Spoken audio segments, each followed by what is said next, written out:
All right, everybody, welcome back to Skywatchers Radio, right here live on PSN Radio. That's right, psn-radio.com is the place to be if you want to listen in tonight. You can check us out on TuneIn. That's a great app. Highly recommended. If you want to join the Skype chat, go to PSN-radio and get into the Skype chat and chat along with us. Now with us is the man of the hour, Mr. Morgan Beall, the state director of MUFON himself in our backyard here in Florida. Morgan, thank you so much for being on the show with us, man. I love having MUFON folks on here, and since I got to know you, man, I've been jonesing to have you on the show. Thank you so much for being here. No, great being here, man. First time. I know I've listened to you quite a bit, actually, in the past on your podcasts, and it's good to finally get to talk to you. Plus, we live in the same state, so. I know, right? I know, what's going on? It's about time, man. Where you been? I know, really. No, busy. Researching, doing work, working, have a day job, and then doing this on the side. So it's like I said earlier, I think with you guys, it's a labor of love, both with the symposium and with the research work. But I think, in the end, the rewards are justified. So I think it's great to learn about this subject matter. And I tend to come at it myself from a very nuts and bolts scientific background. I work with a lot of researchers like Robert Beall and some of those people. I also worked on the Aguadilla case independently. So there's a lot of little things I do in this subject, not just with MUFON, but mainly with MUFON as a state director. So. I always love picking the brain of folks that are involved with MUFON because to me, MUFON is like the number one organization in ufology that is legit. There's a lot of different ones that have come out, like the Free organization, which is, making some noise, because of Edgar Mitchell and stuff. But, MUFON to me has been like the steady rock in ufology, and you guys cover your bases. You're not pushovers, which a lot of people think you are, which you're not. If it's something that smells like, bunk, you're going to call it. And, you put it as what it is. It's not like Open Minds and all these places just report it and they don't do, much anything else with it. How did you get involved with MUFON originally? Originally, I was a consultant, so I came in as somebody with a technical background, and they brought me in on the SIP project, which was funded at the time, when they partnered up with Beall Aerospace. And there's a lot of controversy, of course, with that, that whole project, but I got to see it from the inside. And so it, obviously the public kind of reads way too far in between the lines, and they try to find meaning in a lot of things that really weren't there. But was it a successful project? Yeah, probably not.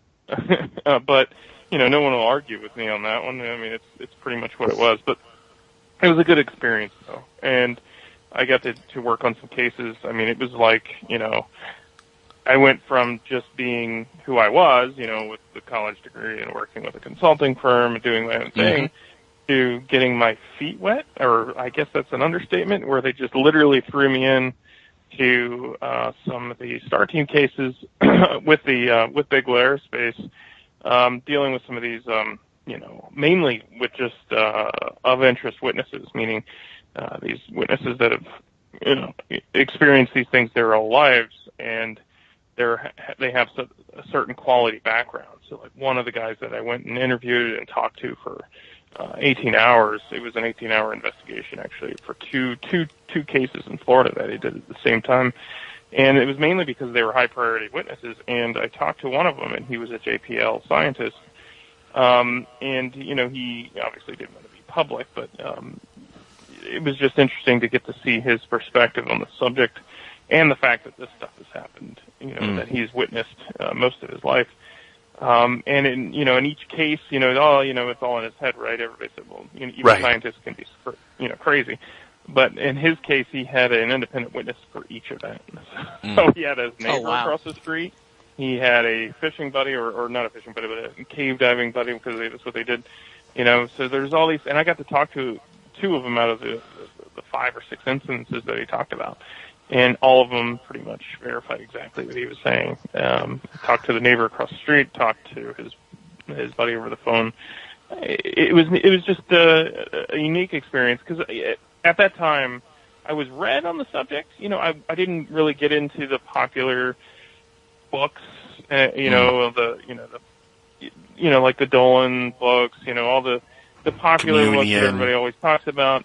Yeah, right. I just said, I'd rather go into it just objectively. I don't want to learn the 101s, because there really is no difference between the work that I do during the day and how I'm going to handle this stuff. And it's kind of true. As long as you handle it with your discipline, whatever expertise you have, you won't fail at what you do. Whereas a lot of times you see people when they, when cases fail or when, things fall apart, it's typically people that are going outside their discipline and they're trying to be the expert in physics, and they're not a physicist; they're a librarian. Right. And so, or like the other guy here a couple of weeks ago, trying to be a scholar of Hebrew when he clearly does not understand some of the Hebrew. We have to let that go. We have to let it go. Yeah, but it was so funny, Crystal. It was so funny. You have to hear that show, Morgan. You'll laugh your ass off. It was just It was really funny. But get into what you're saying. That kind of happens a lot with myself when I research, the subject of ufology, where it's really the witnesses when they have multiple witnesses with them, or where the witnesses are credible, like officers and stuff like that. That's what really gets to me as being more and more authentic. Like for example, Chris J. Brown here himself had a sighting. And for the most part, if somebody tells me, I saw an orb in the woods, and, I might have been a little tipsy or whatever, maybe not, but I saw something in the woods, normally I'd be like, okay, cool, you saw an orb in the woods. I wouldn't think twice of it. But he had his kid with him. His child with him, and his child went on the air, and he said what happened. And I tend to believe a child because a child like that just they don't have that kind of imagination to like make stuff like that up. I don't think. I mean, they might have an overactive imagination for some things, but when it comes to collaborating a story like to the T, like the way this child did. I mean, that to me, breathes more authenticity to it. When you have people like, like police officers who see things, pilots who see things, that to me adds more credibility to a sighting. And I'm sure you guys have had your fair run of investigations like that, where you look at it and you're like, man, I can't debunk this. This is too good. Well, yeah, and that's where the argument gets kind of foggy. A lot of times people don't know what they're arguing about. So you have two parties, right, on either side of the fence, and they're both saying, no, it's real. No, it's, it's all in your head. It's all this, you get these arguments online, you see it on social media. But the problem is like the investigator, like myself, is not arguing anything about origin. Like, this is the problem. So you'll have skeptics on one side, that'll, and that's the wrong word. I call them cynics, really, where they are picking apart somebody's case, even though that they're just telling everybody what they witnessed. But their argument is, you think they're from outer space or aliens, when no one ever brought in the origin, discussion. We just know that as scientists, we know that the UFO phenomenon exists. Any scientist or any technically background individual who looks into this subject seriously will see that there is a real phenomenon here. Now, then it splits off. Then it's like, okay, when you start talking about origin, like outer space, interdimensional, or whatever time, that, arguments can happen there and they're justified. But when people just start slamming each other because they're either assuming that we're talking about an origin, like they're extraterrestrials from another planet, that's where it gets really foggy. And when we try to present our information to the public, we say, hey, look, this is what the witness said. This is what they saw. And just like the discussion you just brought up with the child and the father, the kid described what he saw. Okay, is the kid as credible as the father? When it comes to, let's say, putting them in front of a jury, probably not as credible as the father. However, he's still a material witness. He still saw what he saw. His interpretation might be different. I mean, we've worked on cases. There was one right over in your area, more so Fort Lauderdale area along the beach, where a construction crew or construction company that is using one of the beach houses as their office because they're building this high rise. They all reported this thing that happened, and the main report was that a UFO was going over the beach. It was silver, being chased by a jet, and then it was shot down by a jet.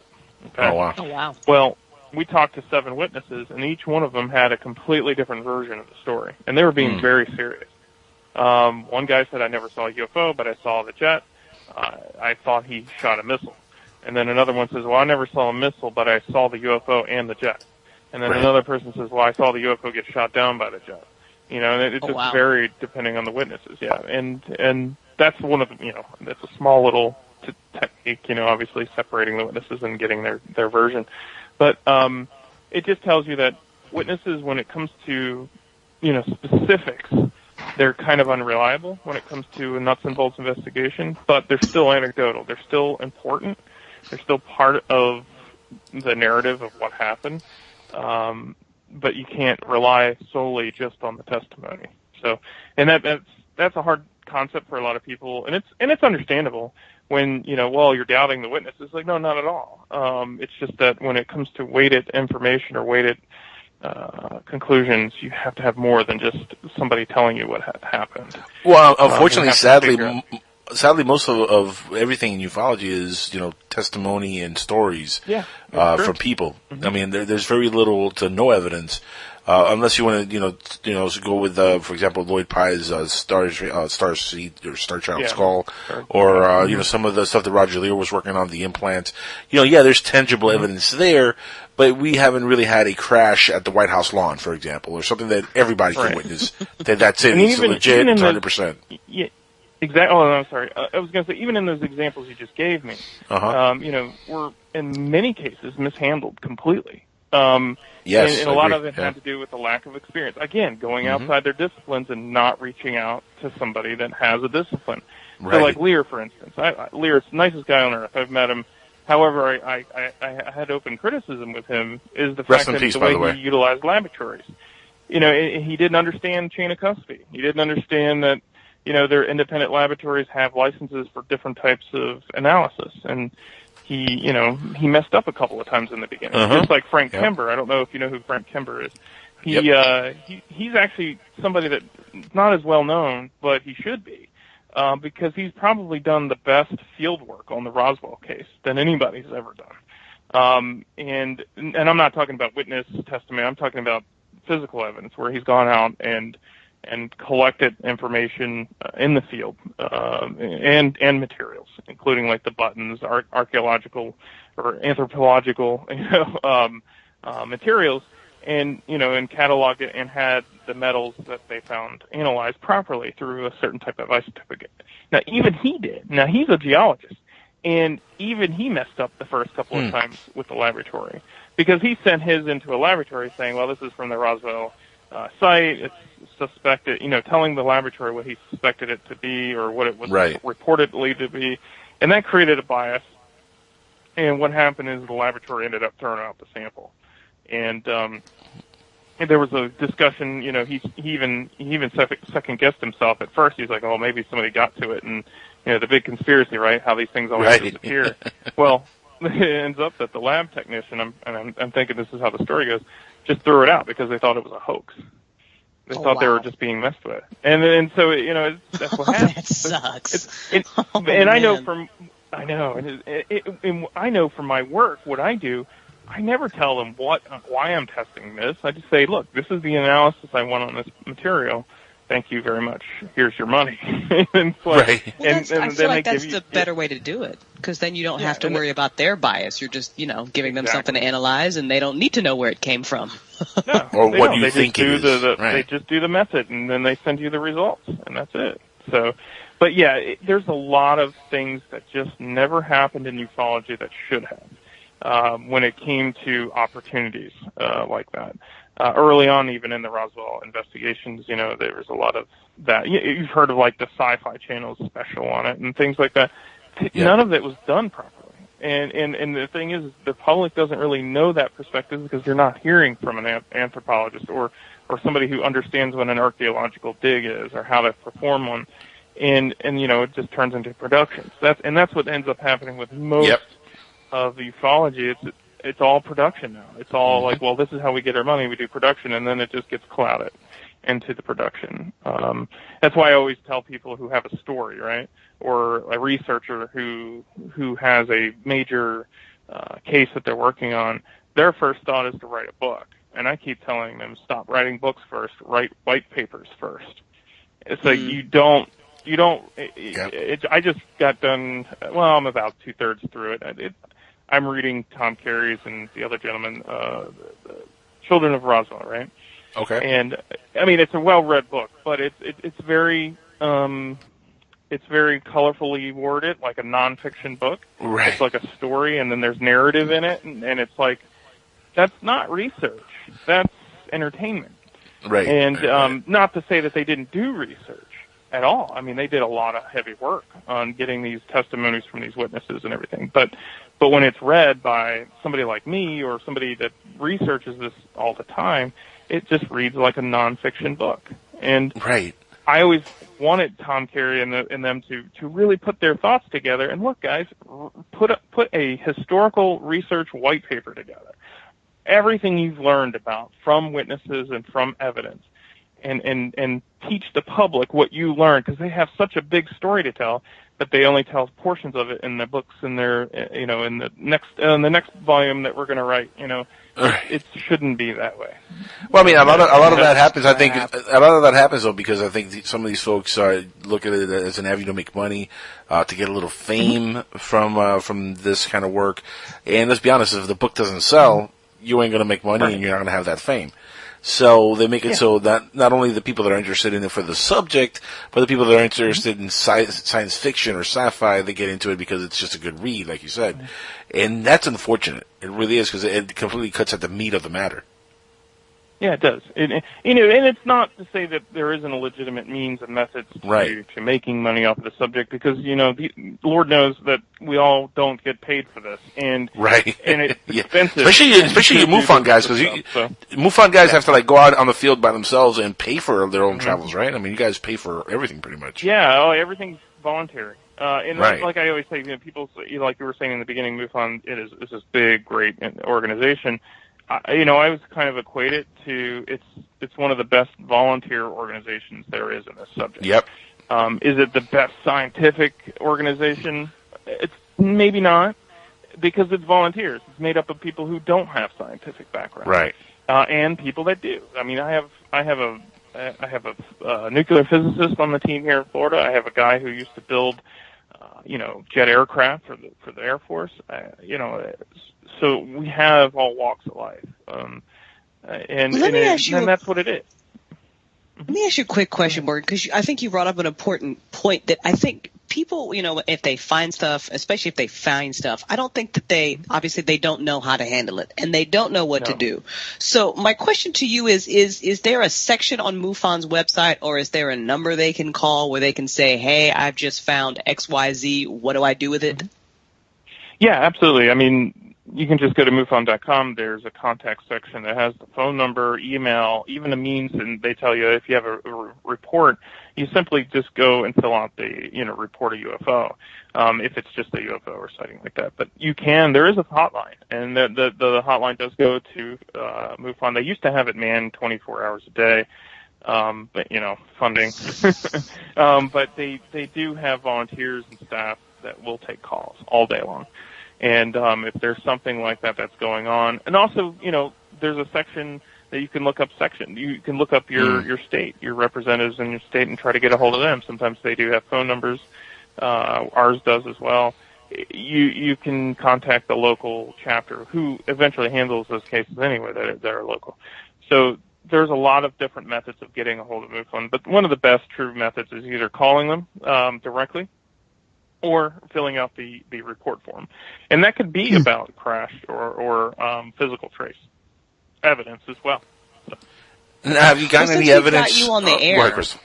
Go ahead. Real quick, since we've got you on the air, then can you kind of, say somebody, found, I wouldn't even know, an implant or just, they've got a physical, tangible evidence. How would you tell them to handle it so they didn't, contaminate it or muck it up? Well, let's just, that's a good question. So, it really always depends on the material. So let's just use one of the examples we were just talking about earlier with Lear and implants, right? We actually get this call or this type of report a lot. A lot of times the implant's still in the person's body, at least suspectedly it's still there. They either have a lot of times they'll report to us that they have X-ray evidence that there's a foreign object there, or they have also culminating memories of being abducted or experienced. there is a method that our science review board and the STAR team, including what they call now the experiencer research team, headed by Kathleen Martin, that have a set standard on how to handle implants or physical evidence or biological evidence. And a lot of times the first initial recommendation we make to people is one, let's say it's an implant, go to your doctor, get it assessed, and have it removed. If they choose to. We don't remove it. We don't get into the medical aspects of it, so it's up to the responsibility of the witness. But if they do, then we have a set chain of custody procedures to send it to laboratories, to accompany we can even set up a schedule to where the witness can accompany the material, so they don't lose it.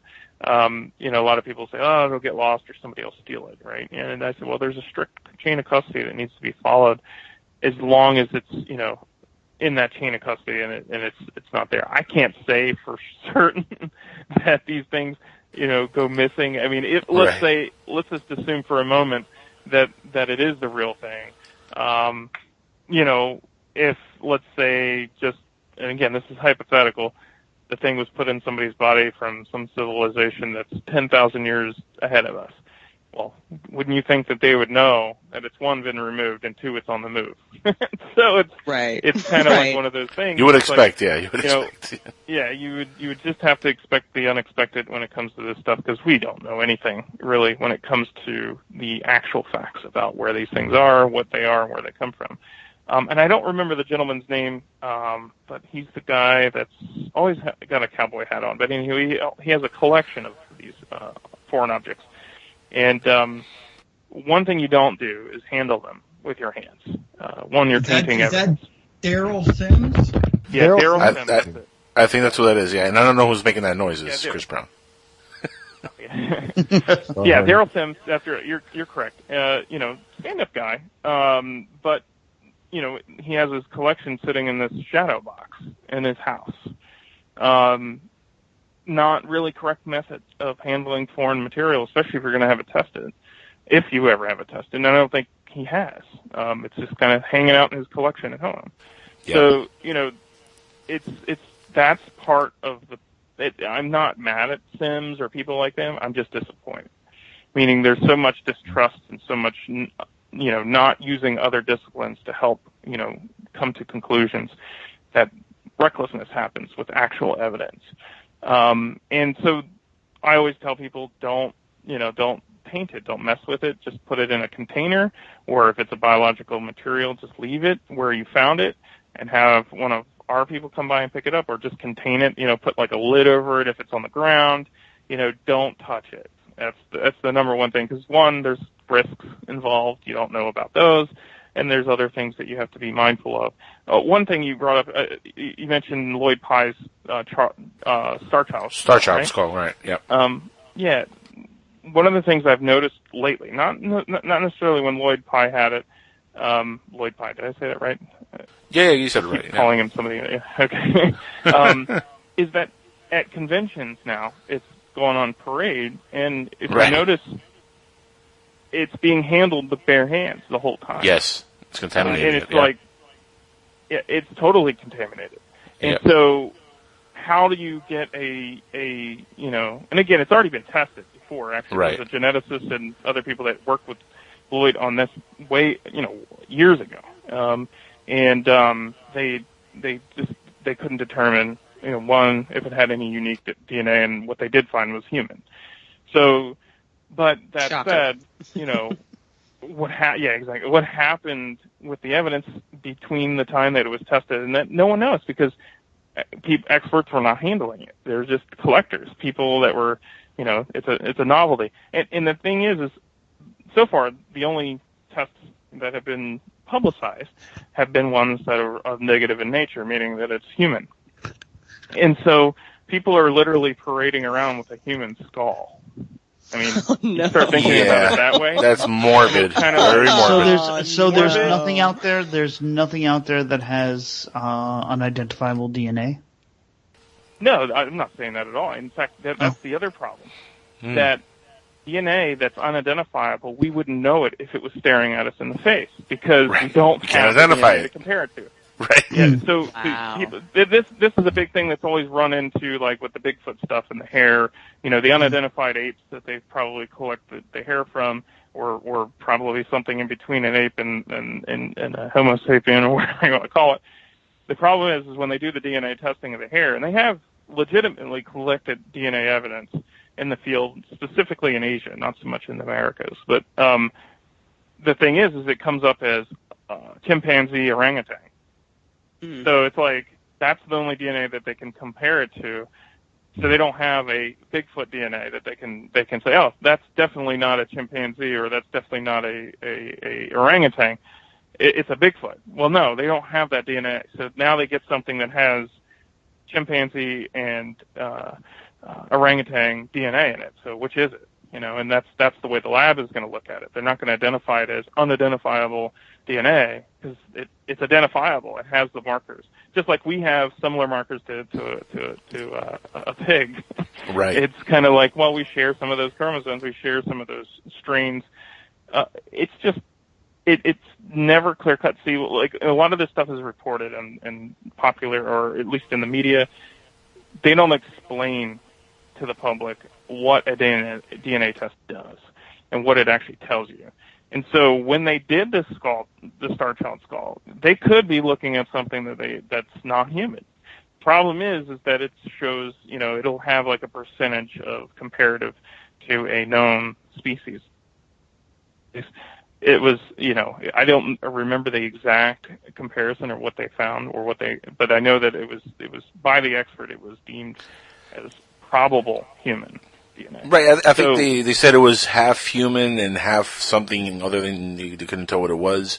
But it's funny because, you know, whether it was human or not. But Chase Klutsky now is kind of in charge of the skull, and she's been, you know, we talked to her recently on Future Theater, and we've had her on the show here and on UFOnaut, and just talking to her, the information that she's coming out with the skull contradicts some of the stuff that Lloyd Pye was working on. Yeah. So there's now two individual researchers coming up with different interpretations of the skull.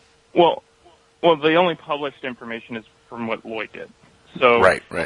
So far, everything else is just hearsay until there's actually a written paper by an expert that will say yay or nay. And with Lloyd understood. He understood disciplines. He understood that he needed to have people that were experts in their field, not enthusiasts, not book authors, people who are actually practicing scientists in their field. And that's what Lloyd did in his foundation during that time. No, I'm not saying that that's not what they're doing now. I don't know what they're doing now, but that's what they did, and Lloyd didn't give up on it. I think he just kind of said, look, this is what they're saying. It's still interesting. We still don't know what it is. So, you know, it's one of those things where I would only make a decision on anything that extraordinary, right? On actual presented data that proves yes or no. If it doesn't prove that it is or not, it still either needs more work, or there needs to be, again, repeated independent study conducted again, just to verify the findings of the first study, right? But no one's doing that. No, and I'm not using just the Star Child skull as an example, but when it comes to these other things like Roswell and other things like that, or the testing of some of these metals, like the shard from out in Arizona. What was that stuff called? It was like an aluminum alloy that they found, but it was molten. It fell from the sky. It actually had the filament, and same thing there. I mean, they actually had some extensive work done on that metal, and which is great, but it's expensive. Just like Frank Kember dealing with the Roswell. I mean, the metal he found, he did the isotopic analysis and found that it was an isotope that's found off-world, meteorites, things like that. And he took it to the laboratory that was, certified in doing that specific analysis, right? And so it's expensive, very expensive. So he's now looking to get it independently done. But, how many people want to spend $5,000-$10,000 in testing? Right. Not very many, especially on something like this that won't either hedge their career or or give their laboratory more funding. No one's going to do it unless it's completely by, virtue or voluntary. So, wow, there are a lot of limits, a lot of challenges we have, yeah. and that's just an example. Quite a few, just a couple, only a bunch, Now, in your research, man. what's the case that you've researched that really sticks out the most to you as like, man, I can debunk this. This is really good. That's good. When it comes to UFOs, and physical evidence is hard to deal with, but when it comes to the UFO phenomenon, it's the cases that aren't being talked about, really, or the cases that no one's really heard about. So I think one of the big ones that I've come across that one of my colleagues is actually working on, Bill Schroeder, is the 1967 flap that happened all over the East Coast of Florida, mainly, but I'm sure it happened much further. It actually happened up in Canada dealing with NORAD. It started there anyway. And this kind of, I don't know if you've heard, you should know this, Angel, is the Crestview School incident in 1967. Mm-hmm. Then you also have the MiG shot down or whatever down. It just turned off in midair and fell apart, and the pilot died.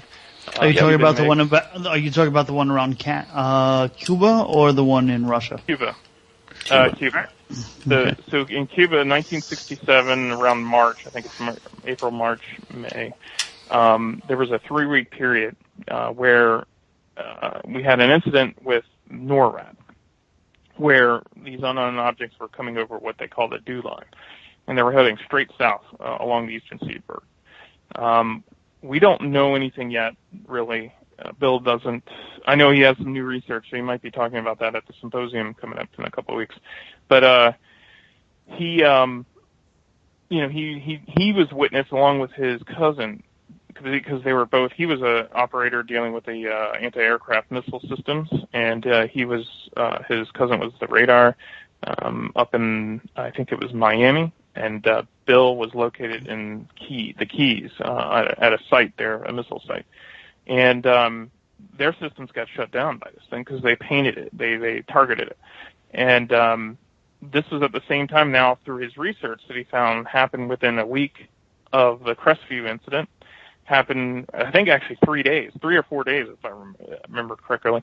And also the MiG downing happened within that month.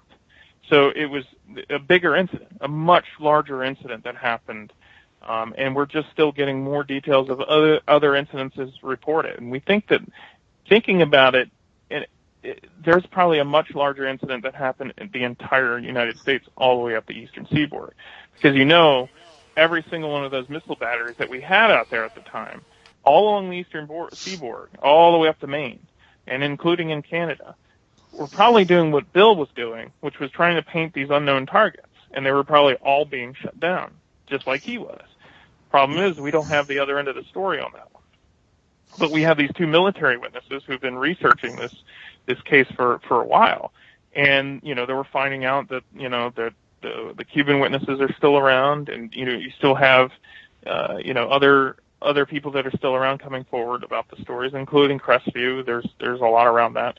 So it's cases like that really interested me, and that's partially part of the reason why I head up under the Science Review Board, the military sub-team, where we deal with historical military cases that no one really hears about.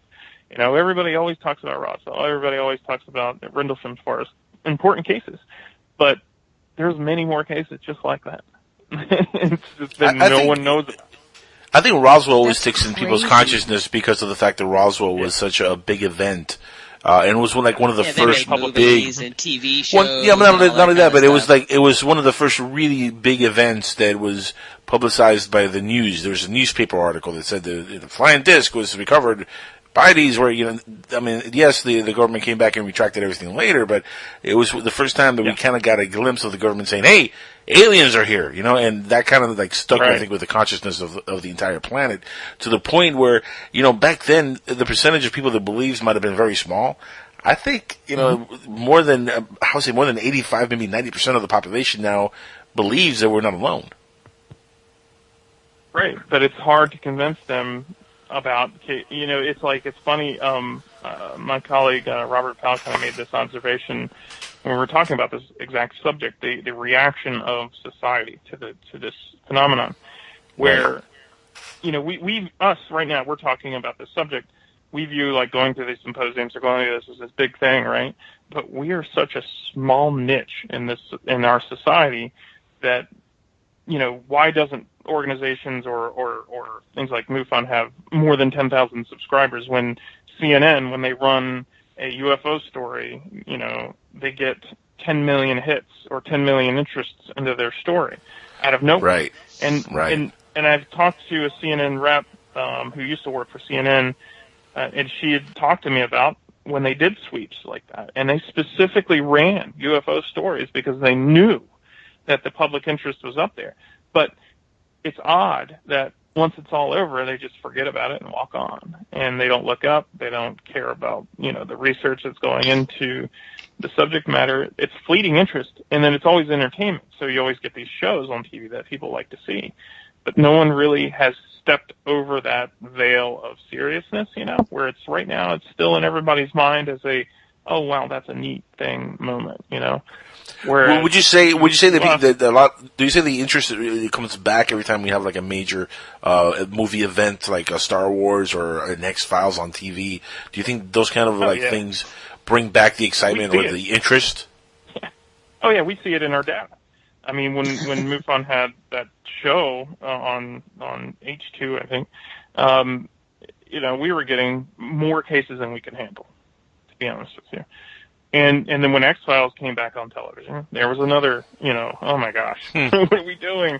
We're getting all these cases. So it really is. It's an interest. It's a fleeting interest still. I think, like when they did, what was that recent DC event where they did the mock hearing?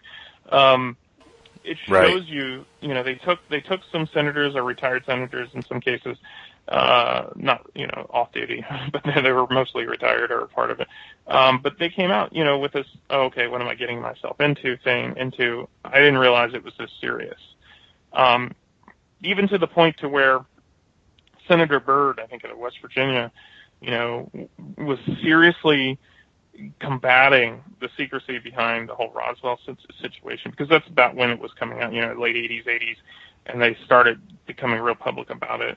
And Senator, I guess reportedly had gotten a lot of interest into finding out, why is there a secret? And even within the own Air Force, I think, was trying to figure out what happened, because, they were getting reports of this incident that happened in 1947. And so I think when there's a major report of something, sort of like the Phoenix Lights, you get a huge influx of interest, both in media and seriousness into a serious field. And then it quickly goes back into this untouchable area of taboo. And anybody who knows this and does this research and tries to hold a day job knows that in many cases, not all, but in many cases, that their employers don't like to see their them involved in stuff like this because it's embarrassing, right? Yeah. So it's still not there yet, and we still haven't, with the work or with any kind of real research, have convinced the public as a whole that they need to take it serious. And until do, it's still No, please continue.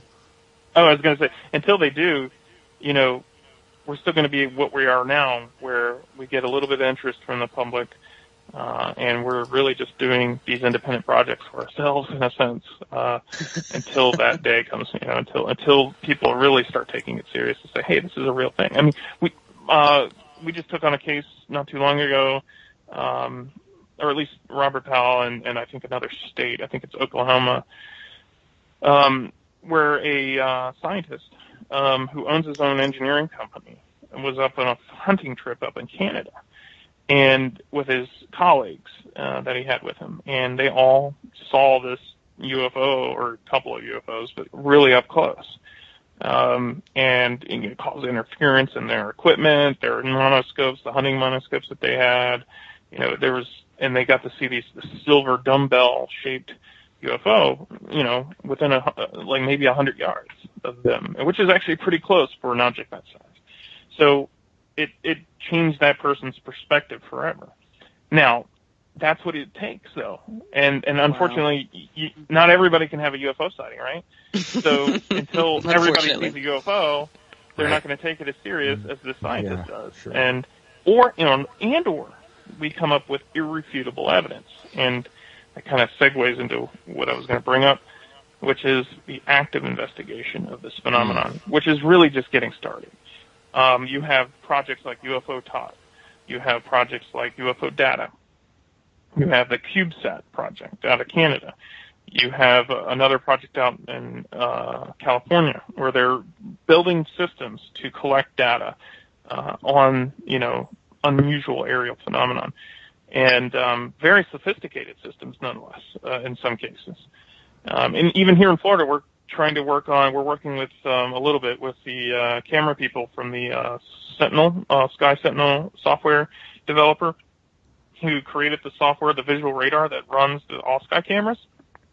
Okay. And they're very interested in what we do, and we're trying to recreate the same systems. We're just building the same cameras piggybacking their system, because it does everything we want it to do, which is visually track objects in the sky, and including meteorites. And in these cases, they create little data packages that track meteorites, right? And they've been able to use the system for many years to even track meteorites that hit the ground, right? So they're able to go to the location based on what the camera data showed them. It can triangulate. It can actually calculate speed and trajectory, and ultimately in meteors, in their case, impact. So they can actually pretty successfully predict impact.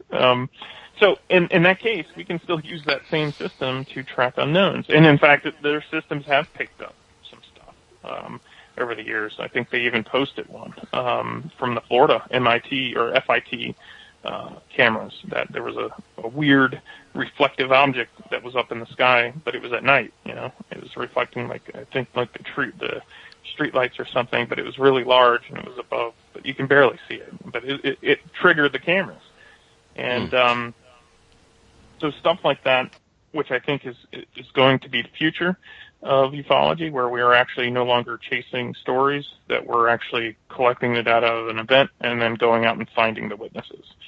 I think that's where the change will occur, where you'll have actual evidence, hard evidence, with a proven process that shows, hey, this is what they recorded. This is what happened. And in our system that we're doing here in Florida is so simple. It's not really, it's just the beginning, but you have things like UFO Tag and UFO Data that are, creating these $20,000 units that do everything from gamma ray detection pulses, gamma ray pulse detection to, multi-spectrum light recording in regards to UFO Data and the Hesdalen lights, which Erling Strand has been working on for many years. And so there's a lot to moving forward with new technologies that I think are going to change things. It's going to change to the point to where we know UFO phenomenon is real, but we don't know what it is all, and it could be multiple things, you know what I mean? So it's like we're always trying to say, well, they're from outer space or saucers or, whatever it is. But there's so much variety of things we don't understand that I think it'll really, I think a lot of it's going to be totally unexpected. And that's what's so intriguing. Yeah, exactly. And well, somebody told me once that what reality is so much weirder than what we expected it to be.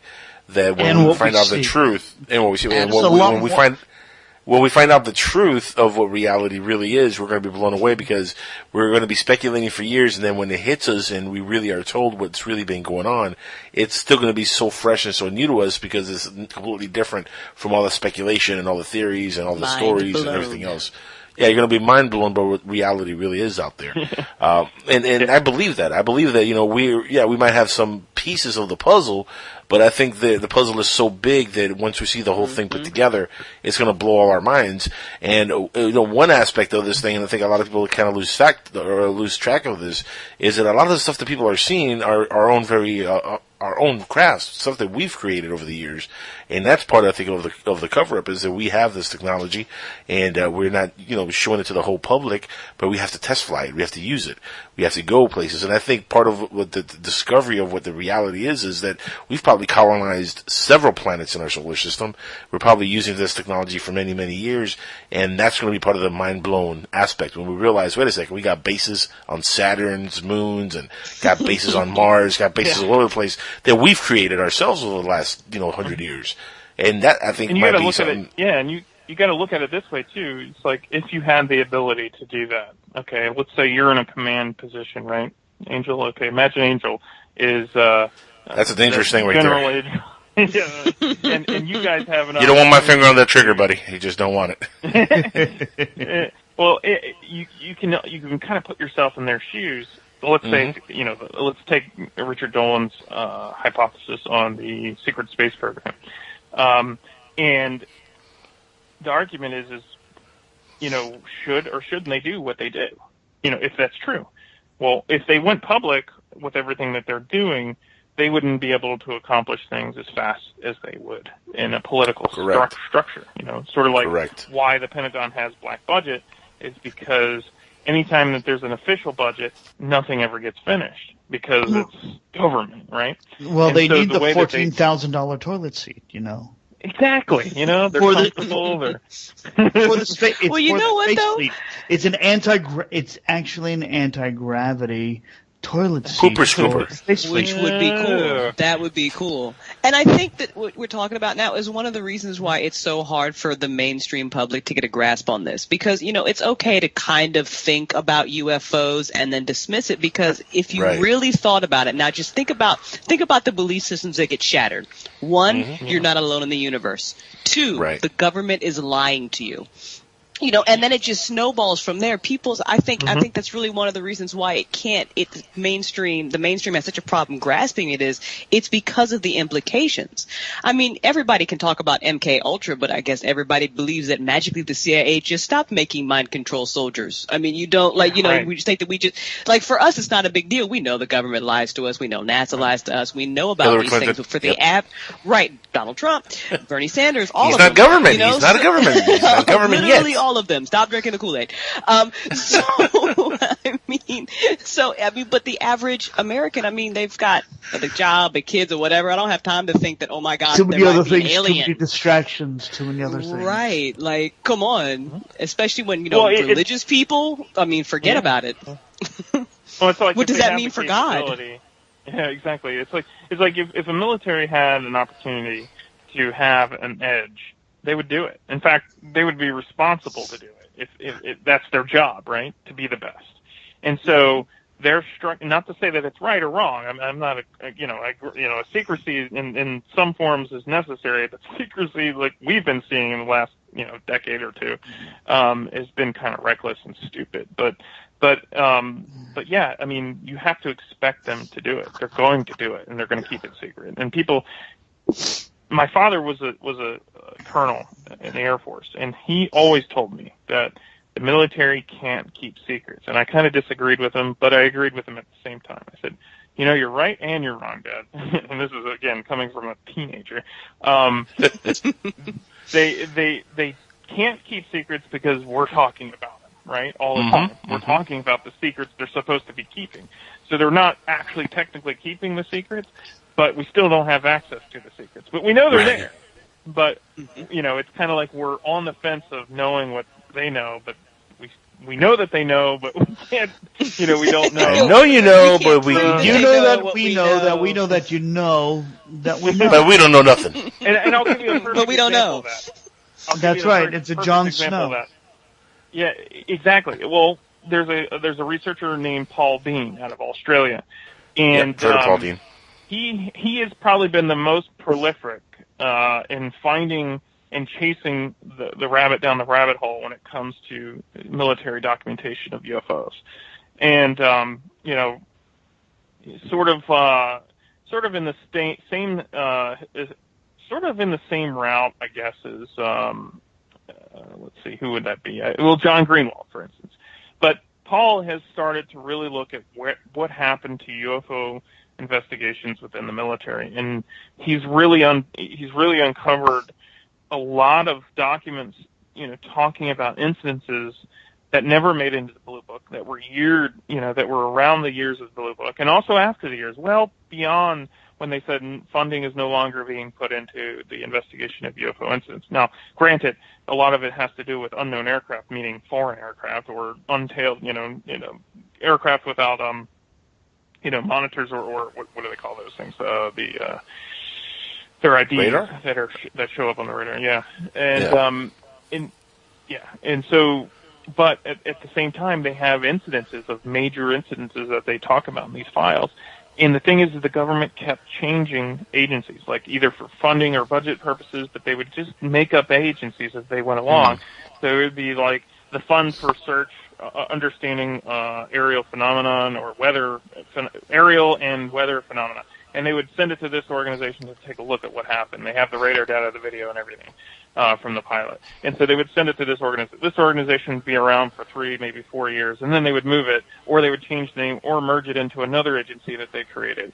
And it was constantly doing this, and he's going through the paperwork chronologically, and he's chasing it down. And he keeps finding out, they changed the acronym, they changed the name, they changed the agency or this think tank that they send this stuff to now. And so it has been funded, and it has been going on since and persistent past Blue Book. And really, if you think about it, and this goes back to what I was just saying earlier, if this phenomenon's real, no matter what form it's in, whether it's a flight risk to our pilots in the sky or not, they will continue to look into this, because if there's even the small percentage that this stuff is real and what it can do, it would be irresponsible for the Air Force not to continue researching and trying to understand it. And for them to come out and say, we no longer, research or investigate UFOs is total malarkey. It is completely up their alley. And they've kept doing it for many years after that. And through these documents, it's all there. It's just, and you got to look at it this way. The government is very bureaucratic and very, very, in some cases, unorganized. And, right. And there's copies upon copies made of certain files or memos or whatever. Just look at the email, controversy now with the Clintons. Hillary Clinton. They're reckless, and the archives are spread out everywhere. Sometimes they forget that they had archives in some places, and so when away with it. And they're getting away with it. And John Greenwald, found he would do FOIA requests, right? He would get one document from one agency with all these, redactions in it, and then he would get one from the other, like the Air Force, the Department of Air Force, or something like that, and it would be unredacted. So who's deciding what gets redacted and what doesn't? And that shows you where there's problems and where there's loopholes where you can, eventually find what's going on. And that's what Paul Dean has done. He's kind of taken that playbook from John Greenwald and just used that to his advantage. And he's got calls now from officers within some of these agencies, and where they want to have a meeting with him and try to discuss what he's doing. And he's like, it's just it's there. The information's there. You just have to be willing to work your keister off to get it. And that's what a lot of these really good researchers like Marler and John Greenwald, and that's why most of these speakers that we have coming up to the symposium, we kind of picked them because of that. We have people that you've probably never heard of that are there, which is good, and then we also have people like Robert Hastings, who's probably one of the most important figures right now, living figures in ufology, because of what he's uncovered. And it goes, and it's factual. It's not just like, well, this is this, scribbled document that I found in a box that a cousin from her sister's found in her father's, briefcase before he died. No, this is like, he actually acquired and interviewed the radar operators that were at Rendlesham during the incident. And the fact that they also had incidents happening before that has actual testimony from those people that were there. And if you look at the whole spectrum of the Rendlesham case, you have people from all ranks. So you almost practically have half that base saying, yeah, something happened, and it happened this way. But then you start getting into the details, and people start calling each other names and liars and things like that. But that happens. But that whole thing's turned into a little bit of a drama fest. It has. Yes. And the best way to look at things like that is to look, objectively at testimony and record. That's all you have to look at. If there's record that proves, well, then they say, well, they messed with your records. Well, why didn't they mess with the other people's records? They found them.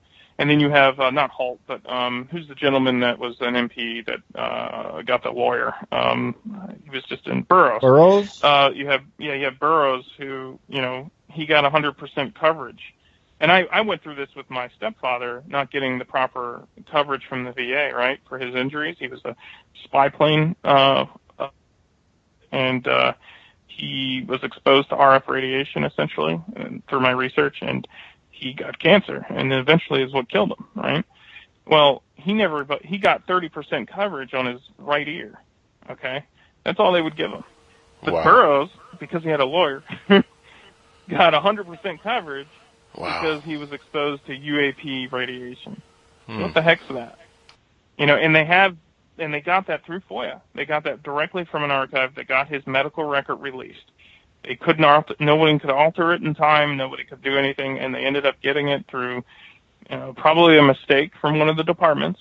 And it says right there in plain English,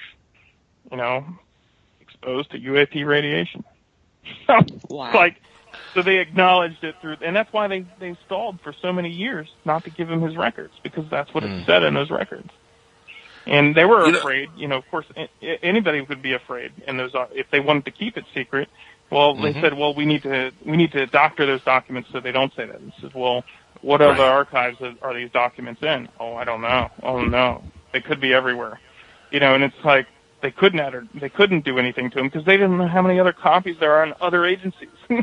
So, right. And if they found out that there was a copy that was altered from one agency versus another, there would be even a bigger controversy. So they kind of got painted themselves in a corner there.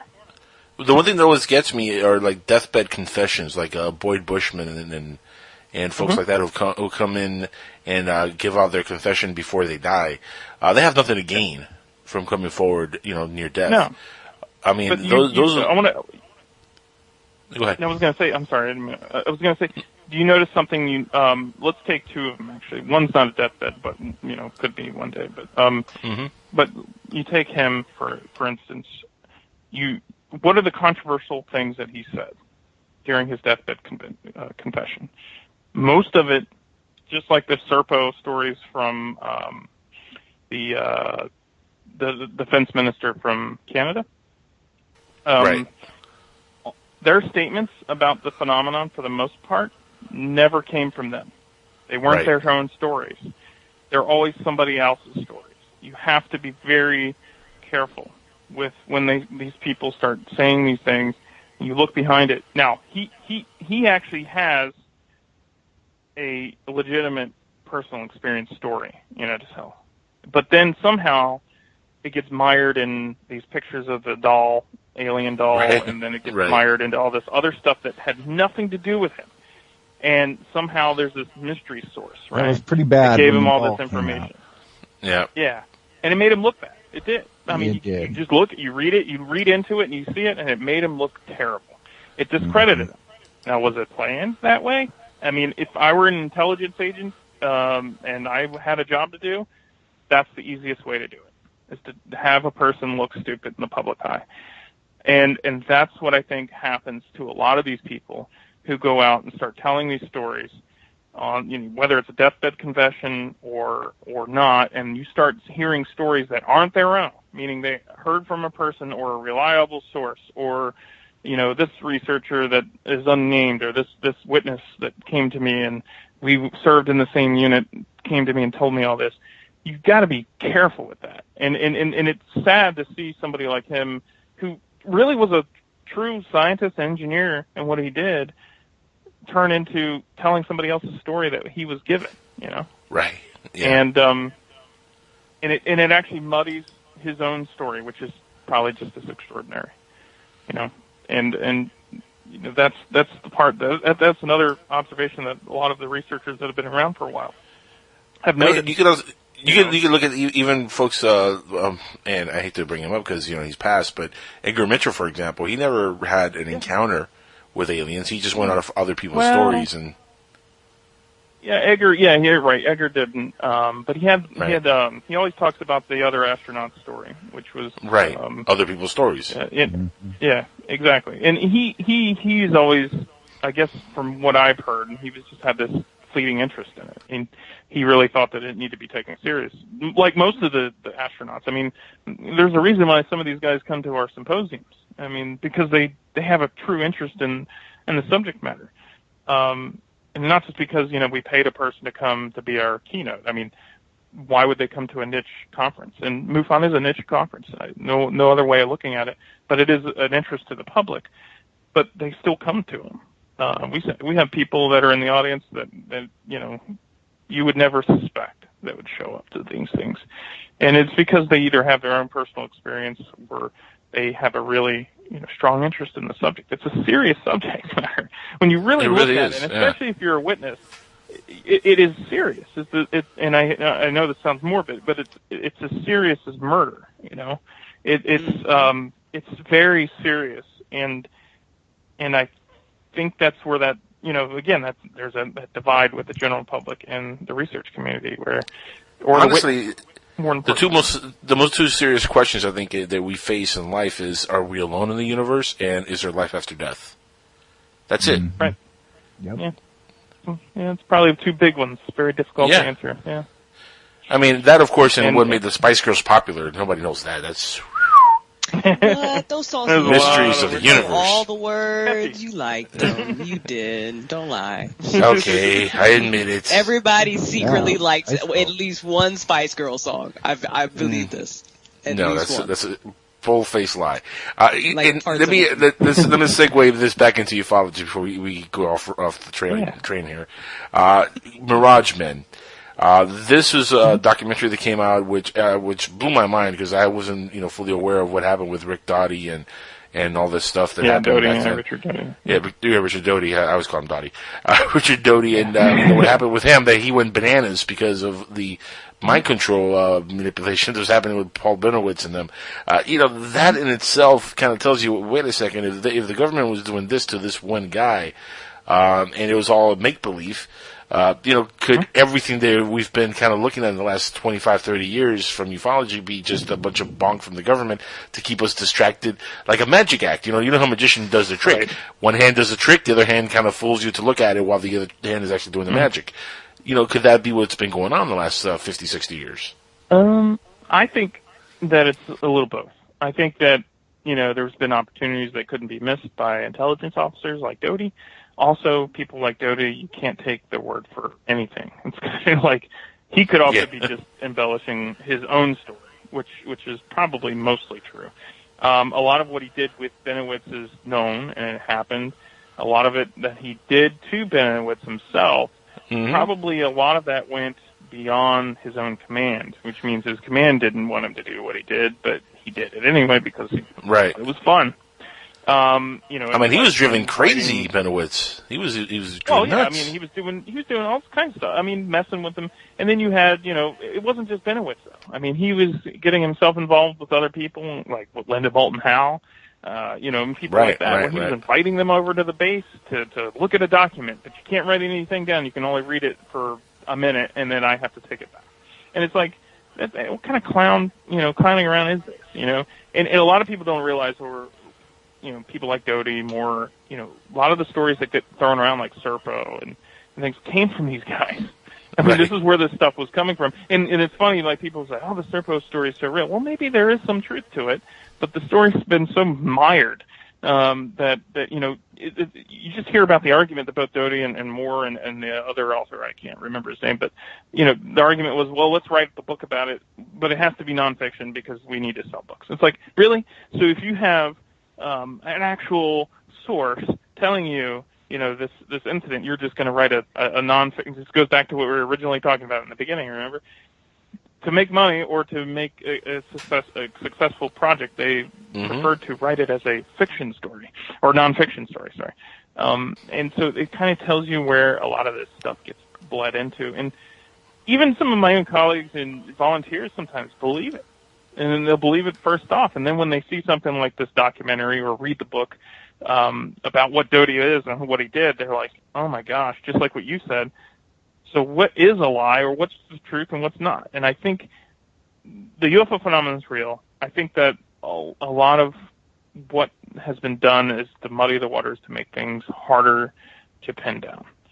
And chasing old stories, chasing old cases, it's becoming much harder and harder for every year that passes, because it's much easier to discredit things as things get older. And I think like what was happening with Benowitz was happening live. It was happening right there, and there were legitimate military projects going on at that air base, not just, alien stuff, but, legitimate like electronic warfare / intelligence stuff. What was part of what Benowitz was hearing, and again, you got to look at what Benowitz's statements were, even before he was deemed, crazy. He was making statements that were pretty assumptive, about things. And so he already had that mindset. And so all Doty had to do was just egg on that personality that Benowitz already had. Benowitz was a genius. He was a smart man, but he probably had a few screw looses, and Doty knew that. And for somebody like Doty, he just used it to his advantage. Yeah, he took complete advantage of the man. Absolutely. And, and no one really knows. I mean, there's a reason why Doty's probably not, employed with his original employer anymore. But, I mean, he's probably past retirement. But there was a reason why he was working as a security guard at a what was it? It wasn't Walmart. It was one of those stores. Target. Was it Target? Yeah. Poor guy. I mean, how much of his story do you deem legit, though? I mean, yeah, we know Paul Benowitz he passed, it's 2003? He passed away, and we know that he definitely had a mental breakdown, and we know that stuff. But how much of what Doty said was true about what they did to Paul Benowitz? I mean, how much do you think? You'll never know. That's the problem. You can never trust somebody like Doty. He's lied once, he lied twice on himself over again, and then him and more showing, at the MUFON Symposium, I think it was like 1980, saying what he was actually working with intelligence officers to pass on information about other UFO investigators.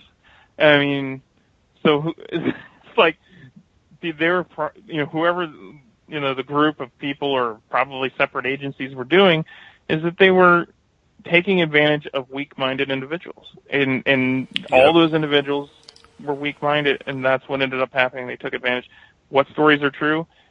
Gosh, now you can't trust Doty. Anything he says, ever.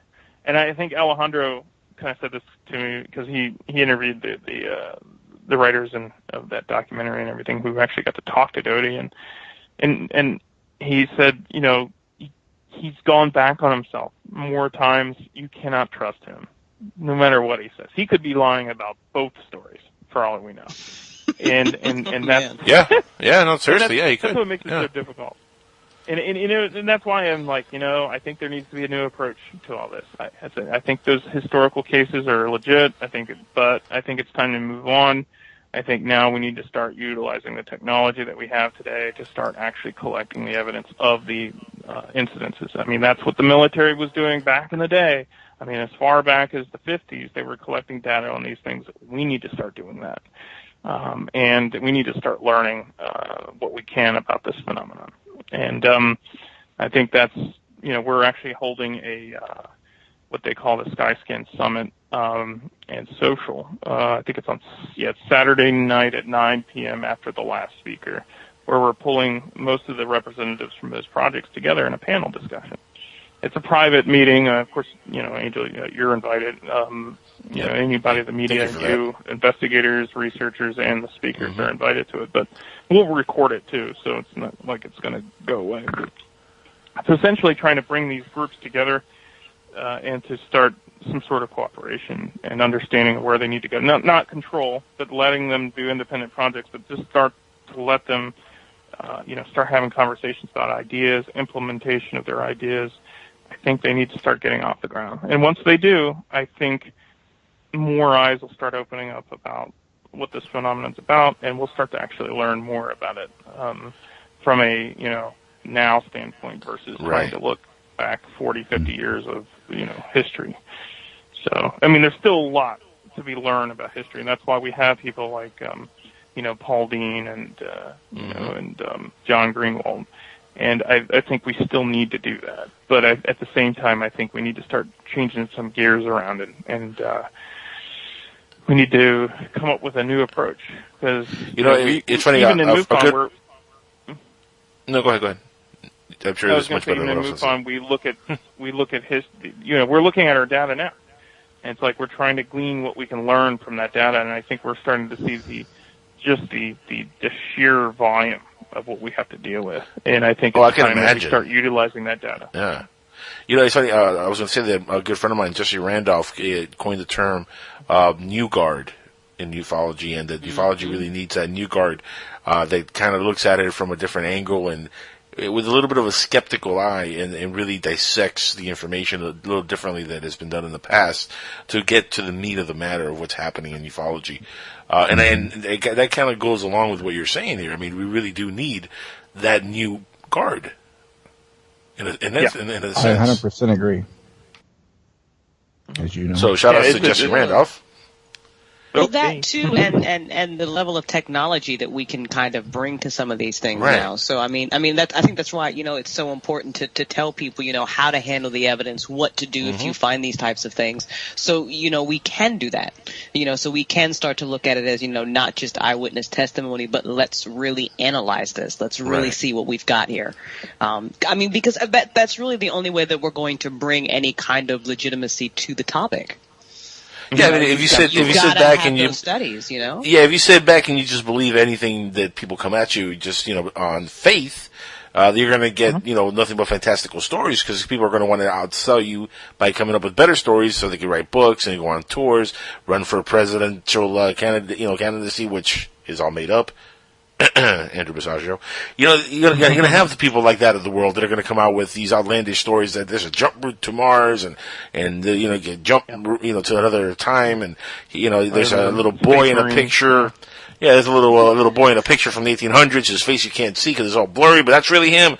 You're gonna have people like that. You're gonna have the Billy Myers of the world who looks at a Dean Martin video and takes a picture with his camera and is like, "Oh, those are the aliens that kidnapped me. These two hot blondes." You're gonna have these people who can take advantage of gullible people because they believe everything that these people say, and it's unfortunate because there's never been that guard, that system that really dissects it and puts these people in their place and removes them from the fodder and allows the real cases to be really dissected and studied by MUFON and by organizations which are credible and which are really trying to get the truth out there. Yeah, and it's more science needs to happen. It's just simple. Yeah, more science needs to occur. I think there's a lot of move, with not just organizations but individuals and people who get bored, and they want to do more. And the one thing I've heard from people sometimes is, well, science isn't the only answer. And I kind of look at them and I say, actually, it kind of is in this case. It's like I'm not sure where you're going with that argument, but I understand what you mean on a belief standpoint when it comes to just believing and having faith in something. But that's not what this is about. This is nuts and bolts. I've even seen major authors make the statements, like Jacques Vallée, one of our grandfathers of ufology, right? Start to back into this, well, since we can't explain it, it must be cerebral. Therefore, there's no legitimate explanation that we'll ever find. I don't accept that at all. I don't agree, and I can disagree with Vallée, but he's a brilliant man. But I think that came from frustration of not getting answers over many years. And I look back at and I've read most of his books, and I look back at all the things that he's ever done or been involved in, and I just think that just like we are plagued now, he was plagued with the lack of true involvement from the scientific community. And that's what caused a lot of failure in the research because they didn't have access. They didn't have what they needed. They didn't have the tools they needed to truly dig their claws into this phenomenon. And I think it's just been conjecture and talk and sense. And a lot of researchers like Vallée over time, I'm sure, have become frustrated and not being able to answer that question. What is going on here? And then they start, and it's fine. I mean, you can come up with a hypothesis all day long, but I don't think that giving up on starting up, it's like, I always use this analogy every time I talk about this. I said, it's not that, this is, and I'm sure you guys have been to conferences a lot. There's a lot of talk about consciousness. We need to go consciousness side of things to learn more about this. And I said, okay, I'm not disputing that telepathy and psychic phenomenon or this consciousness exists. I'm not saying it doesn't.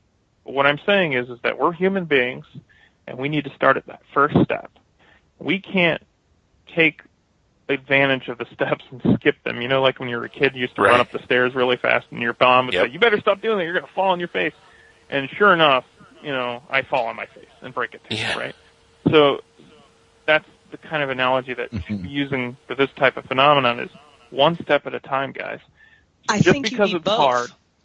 I Yeah, do. you do. I really do think you need both. I mean, because we're dealing with a fantastical subject. I mean, you just are. Yeah.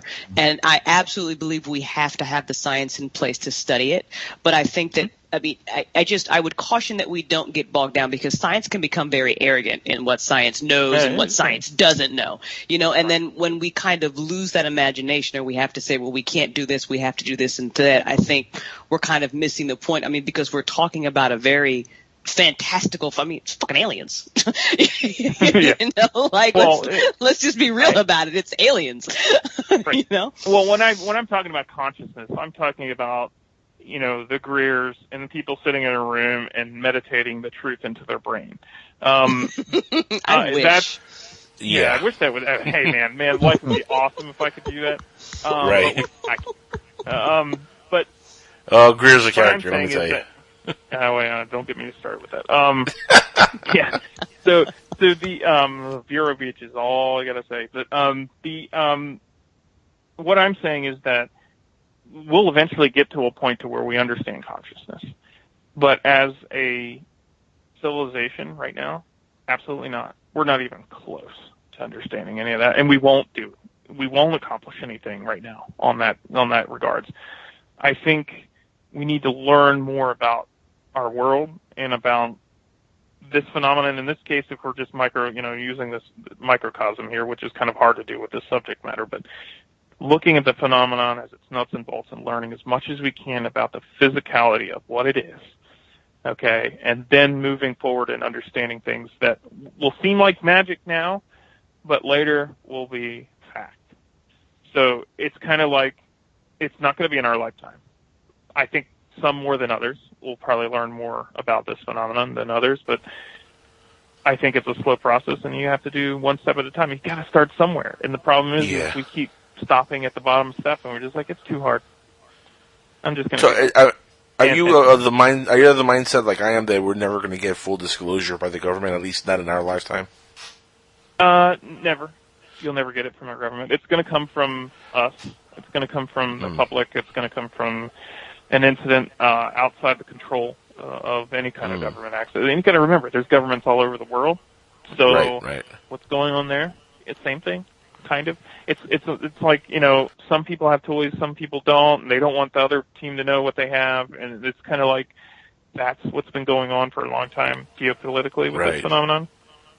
But the Chinese, funny or not, have actually been more open about the phenomenon than anybody, than any other country. I mean, minus some of the South American countries. And they're strict oligarch, So it's like, well, they're coming, their national astronomer is coming out. Yeah, we know they're there, and we're actually been communicating with them. Really? He made that statement? And it was a public statement. It was translated. You can probably translate it a little bit wrong.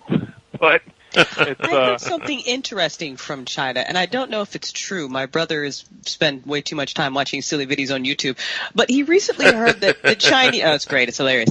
But he recently heard that the Chinese have said that people in their country are no longer allowed to watch movies about time travel. And there was an interesting, that was really weird. It was a reason about culture that for some reason that if we were, being, watching those movies about, the future or whatever was disrespectful to the past or the present, or it was some reason that sounded okay, but, to our brains were like, that's really weird.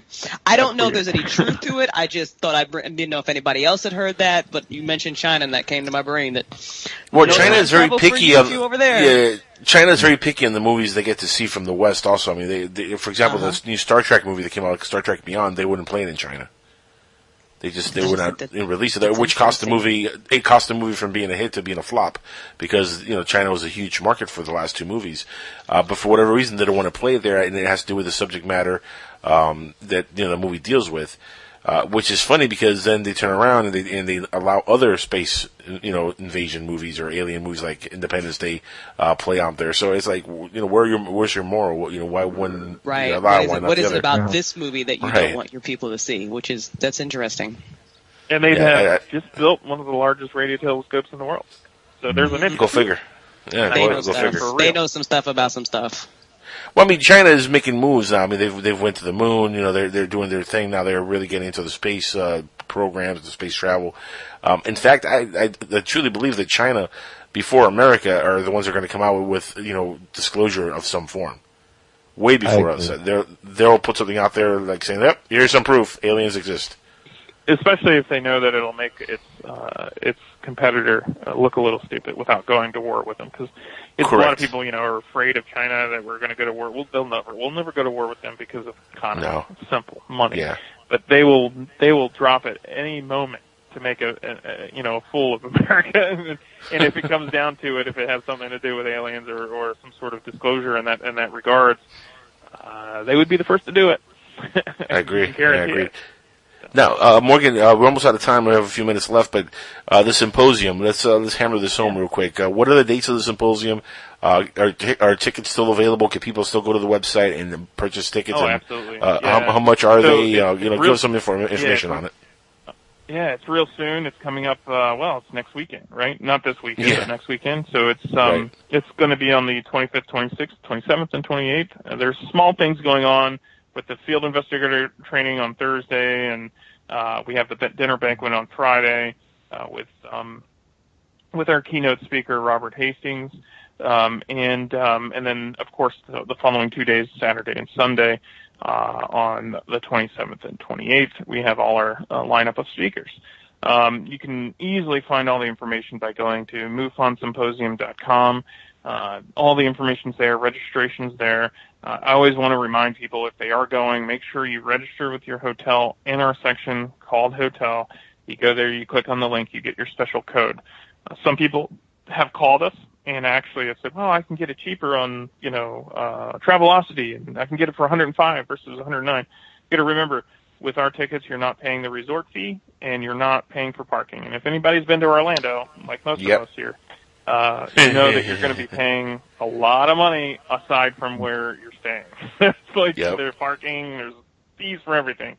I'm sure that for air and and the sidewalk tolls. So, but just the way Orlando is, they got to find ways, right? So, but so just know that it's easy to do. Just MUFONsymposium.com. Also, if you want to learn a little bit about the speakers, it's really cool. I put everything up on YouTube, on the MUFON's primary YouTube channel. You can just go, search MUFON or MUFON Symposium, and you'll find our little playlist there that has nothing but our speaker profiles. And, this year I made them do a little thing about who they are and what they're doing, right, what they're talking about. But then I made every one of them answer, what does the UFO-UAP phenomenon mean to you personally? And they really get into it, which is great, because then you get to really know who these speakers are before you see them. So, so it's going to be a lot of fun. We've been working on this as a team here in Florida with the team for about 8 months, a little under a year. And we're ready for this. And it's going to be a lot of fun. Stoked. And we're going to be there, so you know, you guys will meet us. Skywatchers is there. You'll be there in Chris spirit, Mr. Brown. I will. I've never been to that. I'm over here in Oregon, so I've never been that far. There's some people coming from there, too. I think we got the Oregon State Director and the Washington State, a bunch of those people are coming over, so it's going to be fun. Great. Yeah, we might get Danny out there, by the way, Crystal. I don't know if he told you, but he's trying to get out there, which would be cool. But for sure, it's going to be myself, Crystal, and the other guy are going to be there, and we're going to represent the network, the show, and it's going to be a whole lot of fun. Anybody who's listening in right now or listens in the podcast, make your way down there, get tickets. Go to the website. I mean, it's going to be just a blast to, not only interact with you guys for us, but to sit there and listen to these folks, these people speak and tell us, their information and is this going to be an every year thing, by the way? Yeah, Symposium happens every year, not in Florida. Every year, not in Florida. But it's all over the country. I think next year, we move it around, but I think some of the primary areas that we go is Las Vegas, which is my favorite location. Nice. And any chance you guys are going to come down to Miami anytime soon? How about Oregon? Come to Oregon? I don't know. I know we were in Colorado for a while, but it's all really dependent on availability of the location and costs. It's usually what it comes down to. And I'm glad I'm only doing this one for this, that it switches gears with other people. So it's a lot of work. It's probably taken up, 5 to 6 hours a day for me. So after work. Anybody out there who's going to be talking about the flat Earth theory? No. No. I'm sure they'll be there. Somebody for you. Yeah. No, speaking of which, what are your thoughts on the flat Earth theory? It's ridiculous. I think somebody did it as it's a theory. It's a theory. It's a hypothesis, not a theory. And I think it originally started as a joke, and then unfortunately, America happened, and some people really believed it. And I love that America happened. Yes, America, yeah, America. And then you have happened. people who actually are saying that it's real and giving all these reasons. And I think a lot of them are jokers, to be honest with you, and just having fun with it. But I think there's a few crazies in there that actually are starting to bite the bait, so to speak. And there goes social media. That's kind of where it started, right? So.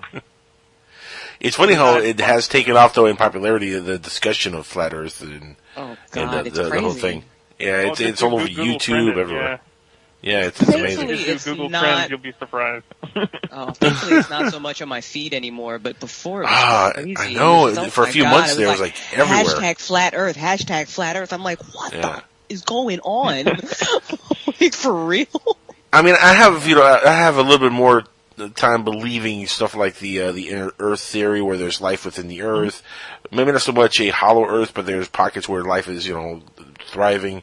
Maybe some intelligent life. Maybe that's where some of the aliens are coming from. They're actually just hiding within the Earth, which makes sense, especially when you consider, the alien ships coming out from the ocean, USOs and stuff.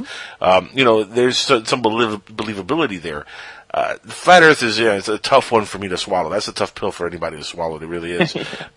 Yeah, because that starts to dissect all kinds of different questions where, it's tough to answer any of these questions. Here's the crazy thing, and this is one of the things that these people say, which in a sense makes sense. Nobody on this call right now could prove that we're actually on a spherical world or we're on a flat Earth. We just can't prove it. We don't have the technology to do it, but I'm sure others have, and I'm sure it's already been proven many times over that we're living on a spherical Earth. But then, of course, you have people like Neil deGrasse Tyson come out saying, "Well, the Earth is actually not a sphere; it's more like a pear shape." Well, wait a second. Yeah, it's a boloid. Yeah, I mean, what the heck is going on? So what have we been looking at from NASA for the last, 50 years when he shows images of the Earth? And there is some truth to the fact that NASA has shown us fake images of the Earth, CGI images or photoshopped images over the years. Why would they do that? That's what, that's where I think that's where this takes off. Ways. Yeah. To prove that the Earth is round, just look at the moon and look at the shadow we cast on the moon. It's round-ish. there's a number of other things you can do. I mean, it's physics. It's like, it's the horizon. You look at the horizons as well. There's a lot of little mathematics. There's actually a few things that you can do to prove that it's round, but I think people just did it. It's fun. I think they really, and it worked. I'll tell you what, though, if you're a little inebriated in the middle of the night and you put YouTube and you watch some of these videos, they're a lot of fun to watch. They're really intriguing, Yeah, they really are. I'm excited. I think, it's the first one we've done in Florida since, I think, 1990. There was one in Gulf Breeze. And, I actually found that poster. I get all the documents when I became state director. I get all the historical documents for, the physical documents. And going through them, I found an old retro poster from 1990. And in fact, I just thought about it. I'll bring it to the symposium. I'll have it framed. Oh, that's cool. And it's the old MUFON Symposium poster that was done for Gulf Breeze, during that time when that whole incident was on fire. Morgan, I can't wait to meet you in person in the next couple of weeks, man. It's going to be a lot of fun. That's going to be awesome, and meeting you. Depending on what part of the country the symposium is every year, I might make this a regular event for me because, like I told you over the phone when we spoke in private, I'm really into the whole MUFON thing and. Joining what you guys are working on has always been something that I've been interested in. So going to this thing is just, it's for me, it's going to be a whole lot of fun. And guys, again, go to the website, check out the website, join in. I know that some of the tickets are a little expensive, but it's worth every penny. You're going to get, your money's worth. And again, we're going to be there, so that alone, that's the only. Come on, I know there's speakers and stuff, but me and Crystal are going to be there. Come on, and not so much the other guy. Show up for like an hour, and then the other guy not so much, but me and Crystal will be there, and that's worth it right there. Nice. Guys, we're all out of time. Unfortunately, we've got Dr. J coming up next on the show here on the station. Morgan, please come back and be with us again here soon because we want to talk to you some more, man. You're fascinating. I know right now Bill and Nancy are sending me emails saying, "Can you get him for future theater?" And I know Jesse's sending an email saying, "Can you get him for Ufonaut?" Yeah, he's in the chat room. He was saying in the chat room. Jesse's been saying, "Oh, this is a great guest you guys got on here." So you're going to be busy the next few months, my friend. You're awesome. Thanks for everything you do, and thanks to MUFON for everything that they've done over the years. Because again, they are the leading, most credible organization in ufology. If you really want to, get any sort of like real, truthful information, they're the people you have to go in contact and look at their work and look at the stuff they've worked on, the research. Yes, anybody can join MUFON. Yes, anybody can pay and take the test. Yes, you can be a researcher if you want. It's not rocket science on how to get in. But if you have the heart for it, if you really have the soul to do this, because it's in you to get to that answer, it's in you to become part of the solution, to be part of that new guard, as Jesse likes to call it. MUFON is a great way to start off for anybody who is really into the subject and really wants to involve themselves deeply into ufology and exopolitics. Again, Morgan, thank you so much for being here with us, my friend. It's been a blast. Time has flown by, so it was a good show. Yeah, it went quick. And I got to get up tomorrow for a fun work day. There you go, fun. Yeah. Guys, we'll catch you next week. Oh, go ahead. Sorry.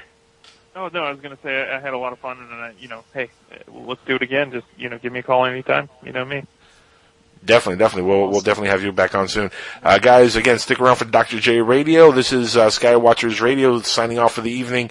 Once again, telling you to please stay safe, look up to the skies, and please avoid any satellites and planes if you're recording stuff. Look for real stuff, and don't report UFOs that are airplanes. For the love of God, just stop it. You're embarrassing yourself, and you're embarrassing ufology. Don't do it. Good night, everybody. Peace.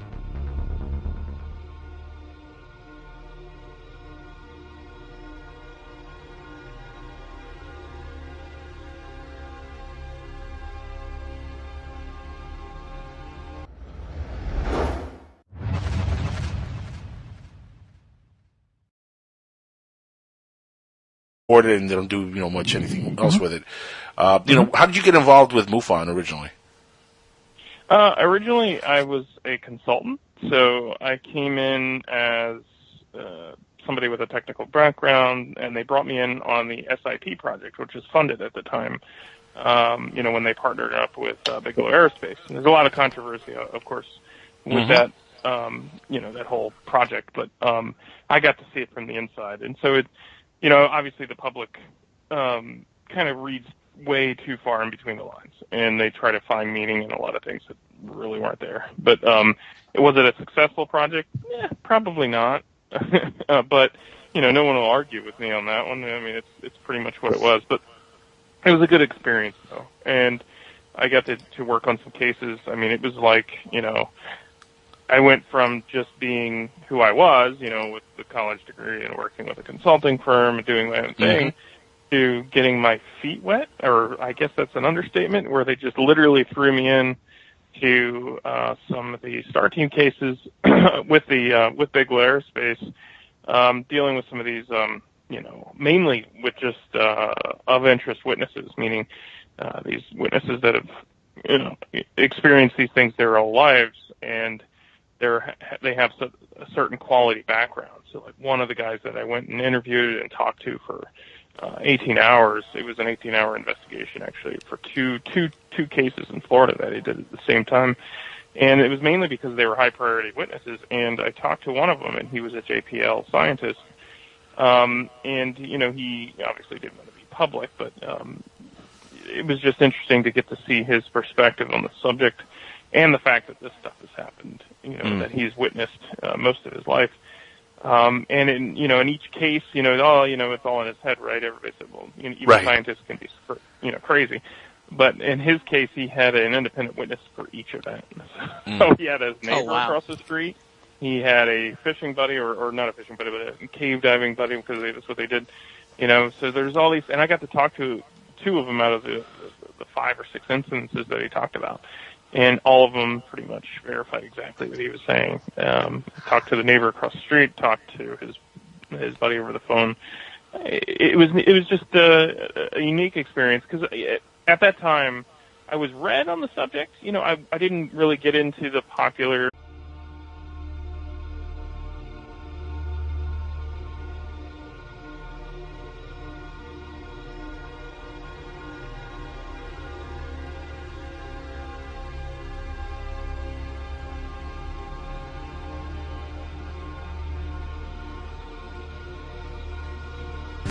All right, everybody, welcome back to Skywatchers Radio, right here live on PSN Radio. That's right, psn-radio.com is the place to be if you want to listen in tonight.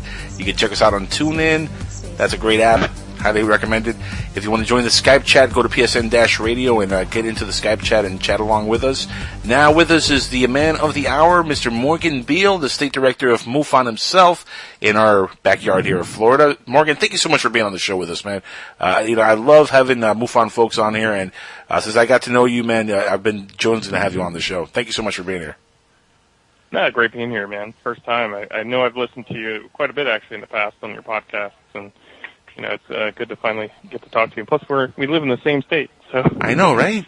I know, what's going on? It's about time, man. Where you been? I know, really. No, busy. Researching, doing work, working, have a day job, and then doing this on the side. So it's like I said earlier, I think with you guys, it's a labor of love, both with the symposium and with the research work. But I think, in the end, the rewards are justified. So I think it's great to learn about this subject matter, and I tend to come at it myself from a very nuts and bolts scientific background.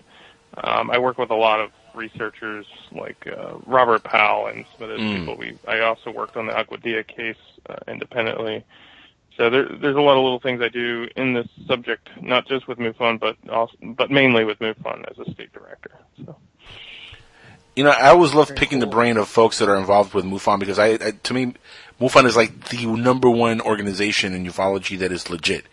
There's a lot of different ones that have come out, like the Free organization, which is, making some noise, because of Edgar Mitchell and stuff. But, MUFON to me has been like the steady rock in ufology, and you guys cover your bases. You're not pushovers, which a lot of people think you are, which you're not. If it's something that smells like, bunk, you're going to call it, and, you put it as what it is. It's not like Open Minds and all these places just to report books, like the Dolan books, all the popular books that everybody always talks about.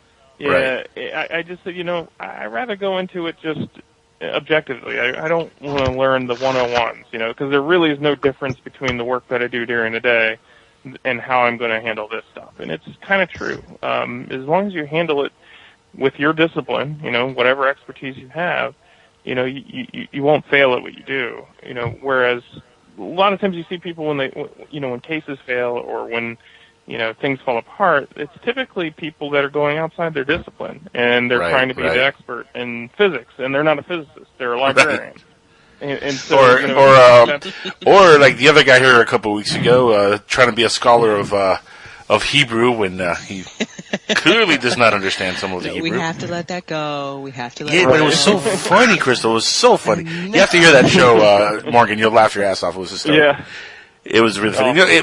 But get into what you're saying. That kind of happens a lot with myself when I research, the subject of ufology, where it's really the witnesses when they have multiple witnesses with them, or where the witnesses are credible, like officers and stuff like that.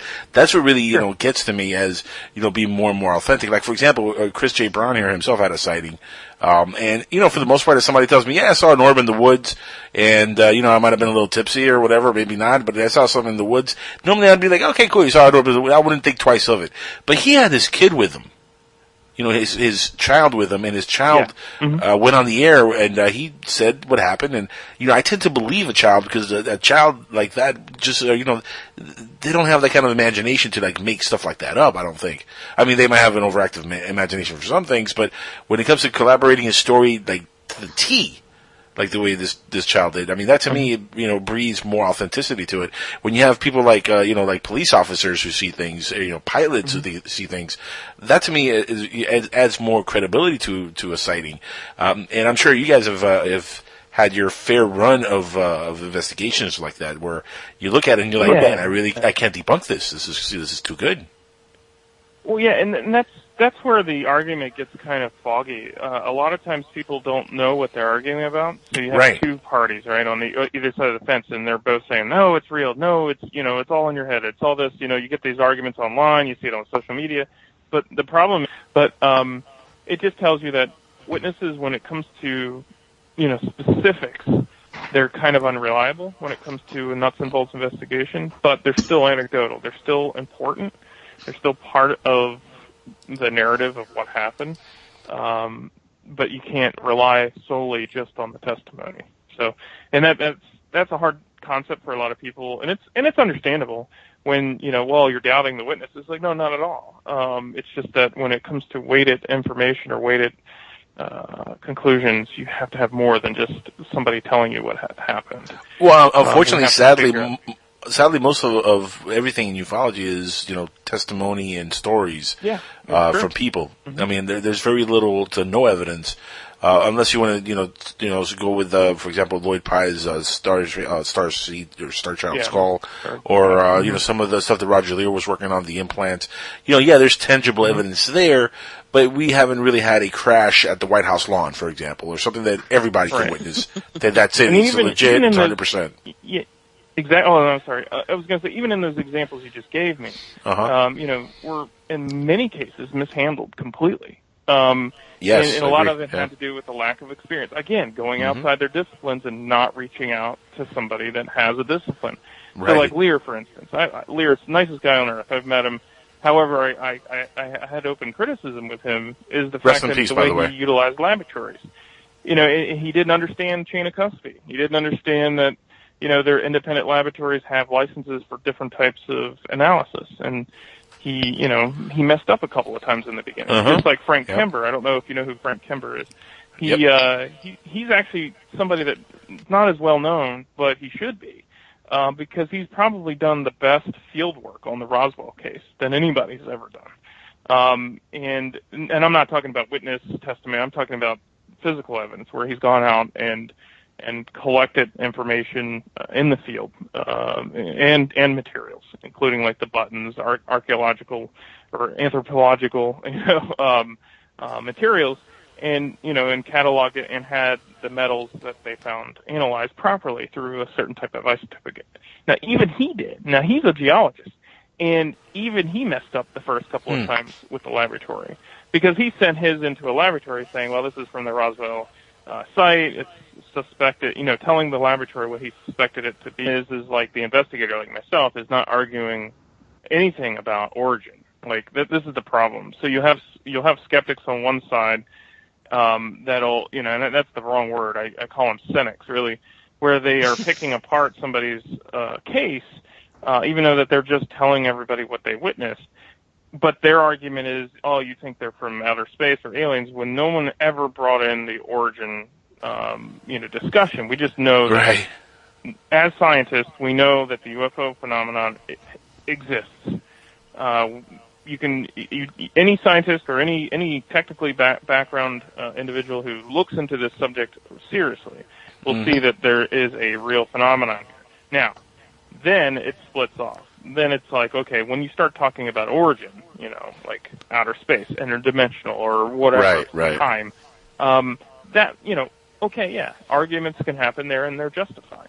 But when people just start slamming each other because they're either assuming that we're talking about an origin, like they're extraterrestrials from another planet, that's where it gets really foggy. And when we try to present our information to the public, we say, hey, look, this is what the witness said.